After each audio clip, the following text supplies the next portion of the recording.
Sebab dia orang punya ni macam sakit sangat pula. Nampak tu? Dia macam dia tak boleh lepas guys. Dia Nomura tak boleh lepas. Kenapa jadi macam tu ah? Tapi ni boleh lepas pula. Sebab sebelum ni masa Nomura main tak lepas tau sebelum ni. Tiba-tiba bila rekod video ni, lepas pula. Tapi bila Nomura main hari tu kan, Nomura main tak lepas tau. Tapi tiba-tiba boleh lepas. Kalau boleh lepas tu kira bagus lah kan. Tapi hari tu tak lepas guys. Memang tak lepas. So dia macam pelik sikit. Tapi tak apa. Kita cuba lagi. Sebab hari tu memang main tak lepas guys. Memang tak lepas hari tu. So Nomura stop farming sekejap. Sebab tak lepas. Dia benda tak lepas. Kita tak boleh buat apa guys. Tapi tak apa, kita cuba. Kita try dapatkan dulu material untuk Crystal Gem tu. Kalau tengok, mati guys. Kenapa boleh mati ya? Dia memang sebab efek ni yang efek-efek tu boleh tolak nyawa, healing reduction apa semua Dia korang ada macam tips tak macam mana untuk kita lepas stage-stage ni? Sebab Nomura tak tahulah guys. Sebab Nomura cuba cari kan nak kena tukar line up ke apa kan. Sebab Nomura tak tahu. Mungkin sebab Nomura punya karakter tak cukup kuat ke apa kan. Tapi macam tak logik tau. Macam tak logik kalau nak kata karakter tak cukup kuat ke apa. So Nomura perlukan bantuan korang. Sebab Nomura tak tahu nak kena buat apa dah ni. So harap korang boleh komen dekat bawah. Korang bagi tahulah apa yang Nomura nak kena buat kan. So harap-harapnya korang boleh bagi tahulah Nomura apa nak kena buat apa semua kan. So thank you so much yang dah komen dekat bawah dan like apa semua, subscribe. Thank you sebab korang dah subscribe, like dan selalu komen dekat video Nomura. Korang bagi semangat kat Nomura untuk terus buat video apa semua kan. So thank you so much. I love you so much. So kepada EV, Syah, Irfan semua yang Nomura pernah janji sebelum ni Nomura nak beli PC apa semua, insyaAllah, bukan insyaAllah, dalam proses lagi guys untuk kita beli PC.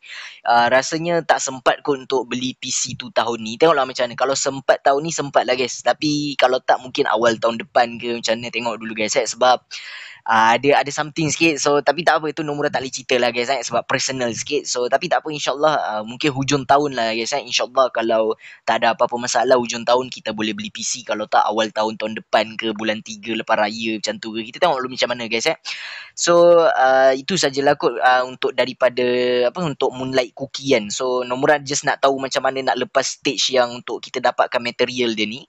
So kalau boleh korang komen kat bawah apa yang Nomura nak kena buat apa semua. Mungkin karakter Nomura salah ataupun yang dia punya treasure ni Nomura salah letak ke, ada treasure lain yang Nomura kena pakai ke. Korang boleh komen dekat bawah Nanti Nomura akan buat video seterusnya. Kita akan improve untuk kita dapatkan yang lebih baik lah So thank you so much yang dah komen apa semua. Harap korang semua ni lah terus tengok video Nomura apa semua. Sebab dengan korang lah Nomura terus buat video apa semua untuk korang lah guys Terima kasih thank you so much guys Nomura sayang korang.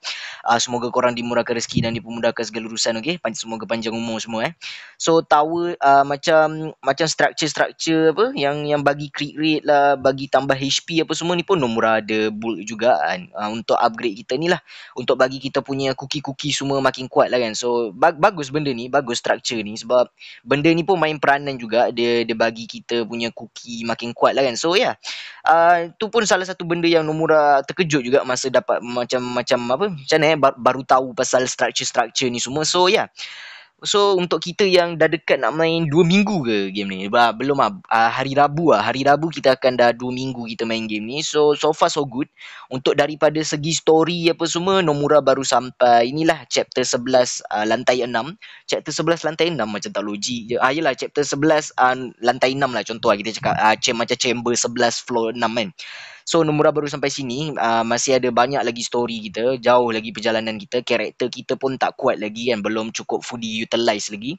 So untuk Kingdom Arena macam rank ke apa, Nomura main kadang-kadang je. Kalau rasa nak main, Nomura main lah kan. So tak ada apa sangat pun, kita just nak bagi karakter kita lagi kuat apa semua, nak betulkan kita punya build apa semua kan. So itu je lah kot yang kita nak kena improve lagi, kita punya topping apa semua kan. So thank you so much yang dah bagi saranan, dah bagi nasihat, dah bagi tips. So Nomura harap korang terus tonton video Nomura. Dan kita akan jumpa lagi pada video akan datang. Bye bye. Assalamualaikum. Gerak dulu paperut.